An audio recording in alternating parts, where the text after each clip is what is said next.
Sir क्या कहना चाहेंगे, अशोक चौहान ने आज पार्टी से इस्तीफा दिया है, क्या कहना चाहेंगे? आज चौहान साहब ने पार्टी का इस्तीफा दिया वाला है, हम एमएलए का भी इस्तीफा दिया वाला है।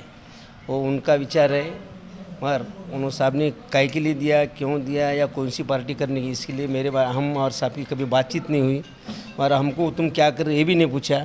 इस वास्ते मैं आज की डेट में कांग्रेस पक्ष में रहूँगा और कांग्रेस पक्ष का काम करूँगा। चौहान साहब से कोई बातचीत हुई है? नहीं, अभी तक कोई बातचीत नहीं हुई।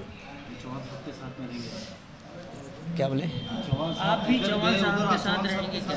नहीं, मैं अभी बोला था, एक टीवी से बोला था, जब तक चौहान साहब राजीनामा दिया और एमएलए का राजीनामा दिया, कांग्रेस पक्ष का राजीनामा दिया, जब तक तो मैं चौहान साहब के साथ हूँ। जब उन्होंने कोई पार्टी ज्वाइन करेंगे, जब मैंने क्या मेरे मतदार संघ में क्या करना है इसका विचार कर मैं अगला विचार करूँगा। अशोक चौहान बीजेपी में जाते हैं तो आप भी जाएंगे? नहीं, ऐसा कुछ नहीं, मैं विचार वेच और वाट